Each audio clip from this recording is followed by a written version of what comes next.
So I am what some of you might actually call a hobbyist musician, and that means that I kind of play it somewhat seriously, but I don't. It's not my main source of income. I don't make money from it most of the time. But somebody who is kind of a serious hobbyist, they usually have two cellos. One for like the more professional, more concert use, and the other one for kind of like a basher instrument that they might use for like outdoor gigs or something, right?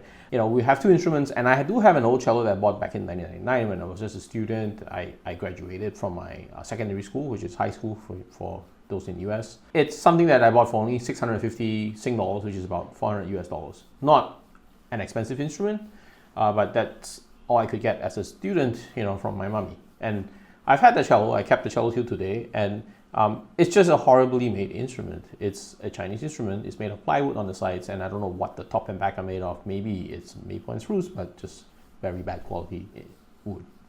And the lacquer is just like spray on, it's not even oil varnish, it's lacquer, like furniture lacquer. So anyway, the instrument sounds horrible, and I've always been wanting to see if I could buy a cello online, and I have in a couple of years tracked this seller called YitaMusic, YitaMusic. They used to be on eBay, maybe almost 10 years ago. They used to sell on eBay, but in recent years I actually saw them on AliExpress, where I buy all my electronic gadgets.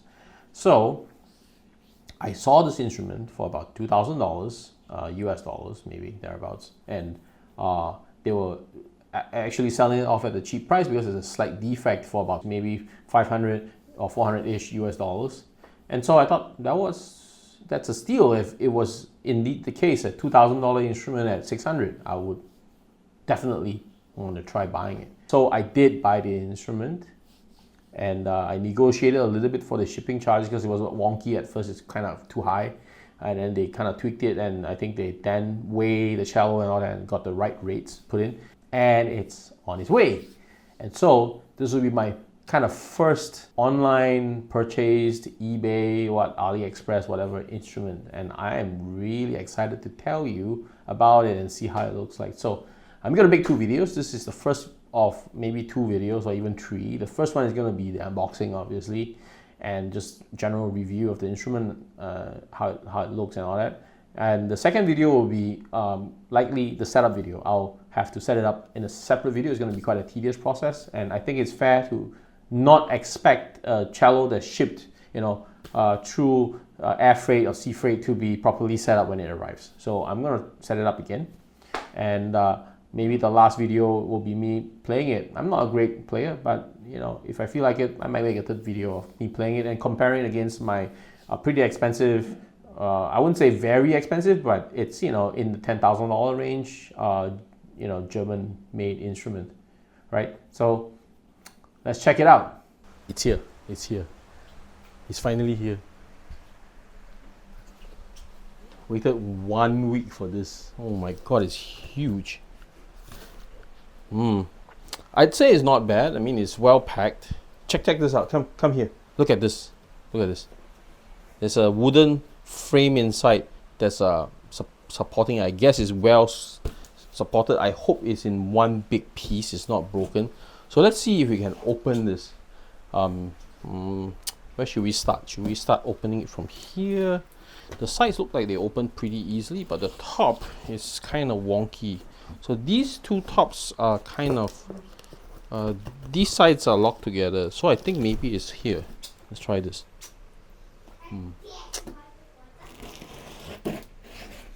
Oh my god, it's, okay. Oh, okay, okay. Okay. I see it now. So let's get the wooden crate out like this. Oh, it's coming out, it's coming out. Oh, it's coming out. Thank you, Ethan, for helping.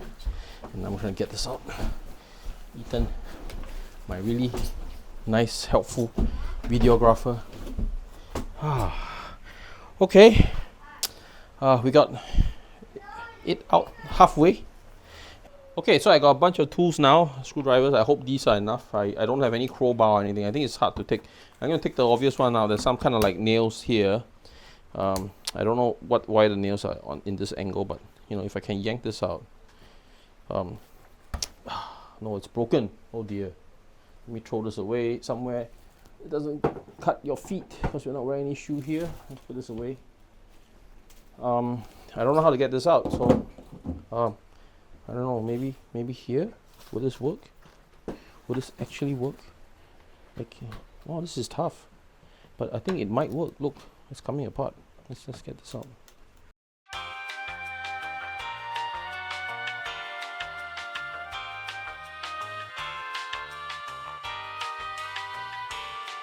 Okay, to save you from the agony of watching me rip this open, what I did was like I got just the sides out. I kind of used some strength to just like open it up a little bit. There's a little rope here that I'll untie right now, and let's get the stuff out. It's okay. Hopefully, I gotta be careful. There's a lot of like sharp nails on the edges of the wood now. It's kind of dangerous and not so easy to do. I'm gonna get it out. Here you go. And here's the rope. Let's get it out. Get a bunch of packing material away, and the thing that we've been waiting for. Oops, looks like the end pin fell out. Let's get the end pin. Okay, finally got the end pin out. Looks like a semi-decent carbon fiber end pin. We'll keep that, and now let's get this plastic wrapper away first, and then we have the cello and the bag. And from first looks of it, good news, the neck, everything is still intact. It's not broken, because some people have reported that they have broken the neck and stuff when they ship it from overseas. Oh, that's the sound of a Soundpost. That's not good. Well, here's the rest of the stuff. Tailpiece. Unfortunately, it's not a Whitner tailpiece. It's a no brand tailpiece that looks like a Whitner one. The tail guts are kind of thin. We'll talk about that later. It looks like it's made of stainless steel inside. The core is stainless steel. Probably not too bad. Here's a bridge. Well, the bridge is orbit, and there's a little parchment paper here to we'll see that later when we get the thing out of the bag, and some strings. The strings looks crappy. Okay, let's get this into the room, and we'll open it up in a bit. Okay, so I've got the stuff in my room. I haven't opened it yet. It's gonna be a surprise. But what I did notice was that the screw from the tail gut did fall off here, and you know, I think it might be a good idea, YitaMusic, if you're seeing this, to maybe screw it all the way in, put a little rubber band around it to keep it from falling off. Okay. But that said, we have a tail gut here, which I have to measure and set it up in a bit, but seems to be okay. This also fell out. I don't know what this is for. This is obviously not a piece from the tailpiece, but we'll find out. Okay. Maybe it's this. Oh yeah, it is. It's this end of the tailpiece, so it fell off. So it's supposed to be like preventing the tailpiece from coming out when you extend it fully. I think that's why it is. And it's kind of loose, so I would probably put a little bit of glue on it to tighten it. Just glue it in. It's a bit loose. Okay, so tailpiece is fine. Let's see. Now for the moment of truth, the final and most important reveal. Let's see what else in the bag first. Nothing in here. No rosin. They did give me a bowl. Check out the bowl. Let's see. It's a Brazil wood bowl, hexagon. It's pretty straight, and bowl hair seems not super great quality, but I guess it's a usable bowl. It's a bit heavy. The balance is a little bit off, but can't argue with a free bowl. I'll give it to a friend. Okay, that's it. We got everything out. Let's open the cello. Whoa, whoa, whoa. That's the Soundpost. We'll fix it, but maybe not today. I don't have my tools with me, but I do want to see the cello. Whoa, check this out. It looks not bad, not too bad. Let's take a quick look. Check this out. They wrapped up the top so the pegs don't fall out. Let's start from here. I'll get this wrapper off, the fingerboard. Soundpost needs to be refitted, obviously. But let me see if I can use my finger to get it out. Fingerboard. Okay, never mind the soundpost. Let's look at the cello first. That looks really nice. It's properly flamed. Properly flamed. Thickness seems okay. Doesn't seem too thick. Well done. And here.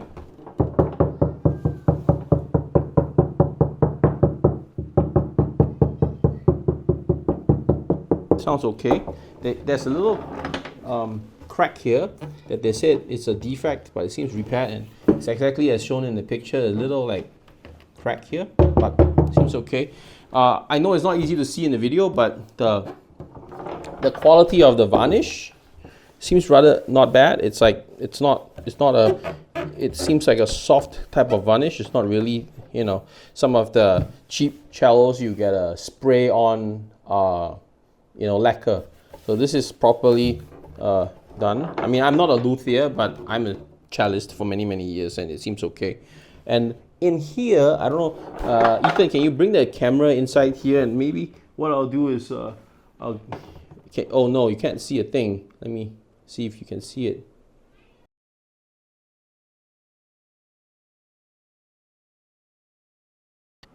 Okay, so I got a scope here that I use to look inside instruments when I fix them, usually to see the top of the soundpost, but it's also useful to use this to inspect the rest of the inside, and I think we can use this to look inside the cello. Now, usually the quality of the craftsmanship is not just on the outside, right? You want to see the inside and see if there's any rough, like whether the insides are rough. The outside can be kind of look pretty, but usually the inside is telling of like the quality. So let's take a look, okay?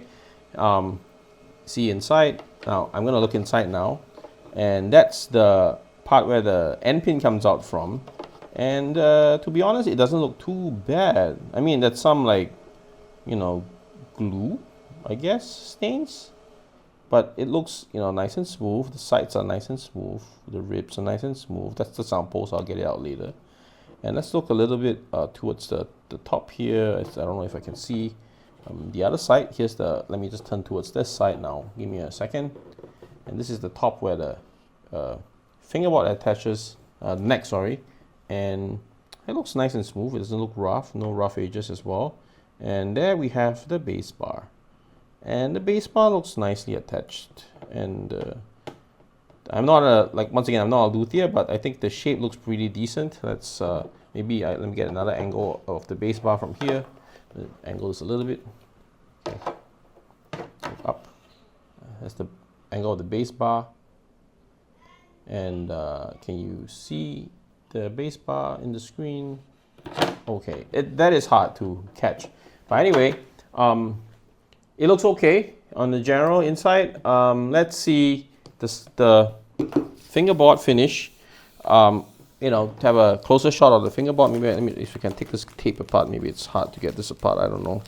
Okay, to save you from all the pain, I've unwrapped all the stuff here. So let's take a quick look at what we have here. Now let's start with the fingerboard. Fingerboard is quite nice. It's it's made of ebony. I don't think it's made of boxwood or anything.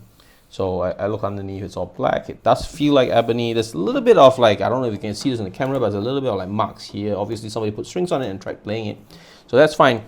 So that's the fingerboard, and we'll do a quick check on the fingerboard later. But here's the nut. Just closely looking at the nut. The height of the grooves and all that seems okay. I'm not an expert at this, but for me, when I put the strings on, I'll know if this nut is too high or not, or low. Okay. The only complaint I have is there's a little gap. There's a little gap. I hope you can see. There's a little gap over here between the nut and the fingerboard. Not great, but doesn't really affect anything. And the rest of it, the pegs are kind of nice. Like they fit well. Like they're lubricated. The only thing I would say is like it could have been a little bit more fitted further in so that the end of the peg is close to flush. Now, obviously, over time as you use it, you will wear down the pegs and it will go in. But this is a little bit too far. So I would have loved the pegs to be fitted a little bit deeper. Now look at the holes for the pegs. The holes seem to be cut kind of like in the right place. They're kind of in the middle, which is right. Sometimes they just anyhow drill the holes, and you know it can be like too far to the side, and you don't have space to turn your C string or whatever. So this looks pretty okay. I would have hoped the holes are a little bit outset for this lower strings a little bit more, but I think that's fine. I'm not gonna complain. And the scroll's okay. I mean, nothing to complain about for a couple $100 instrument. And of course, here's the last part. This is the important bit. A really straight ruler here, and this is to check the scoop of the fingerboard. So the fingerboard is not perfectly straight. It's slightly curved like this, so that when you press on it, the string does not hit the fingerboard and buzz, okay? So let's see the scoop. Now, in the C string area, there should be a scoop that it's maybe 3 mm gap over here, and it does look like there is a 3 mm gap almost in the right place. And looking at the A string has a scoop a little bit too little, I think. It looks like only a 1 mm gap, and the deepest part is kind of around here, not here. I'm not sure if that's correct. Okay, let's look at the middle. The middle looks okay. Maybe a 2 mm gap in the middle here, and the rest of it looks okay. The only thing I observed is like this part here, the gap seems to be a little bit bigger than it should be. There should be more scoop around this part where you have the E on the A string, you know. But I don't know. When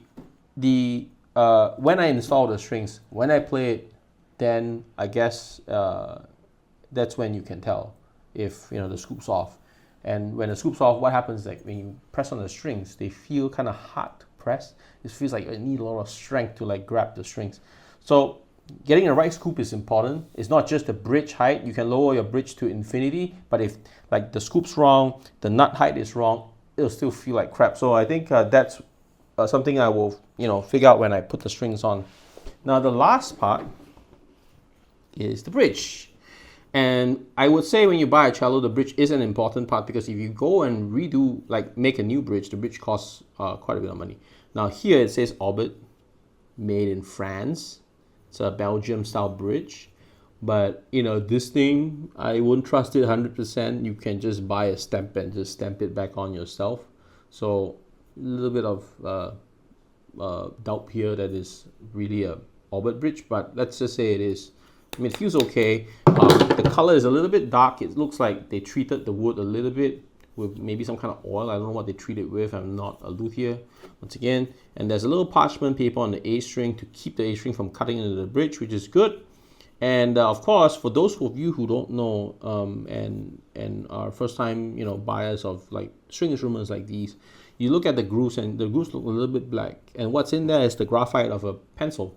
They use a pencil, they put the graphite in there, and graphite acts as a lubricant. It lets the string slide up and down as you tune it. Prevents the string from breaking. That's really important. So putting some graphite in there is crucial. Every time you change the string, put some graphite in there. So let's look at the fit of the bridge. Now that seems like a problem.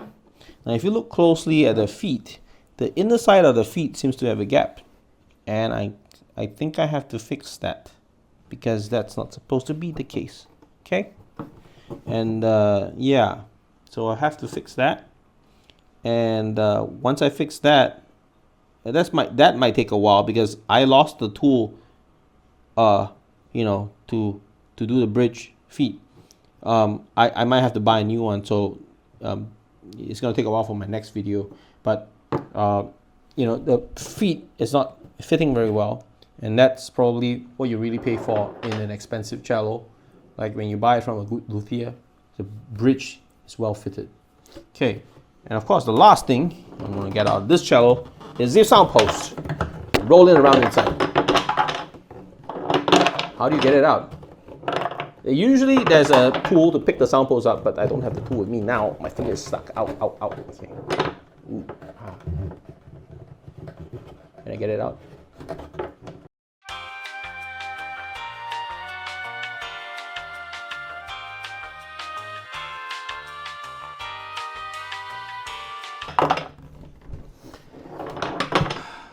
You know what?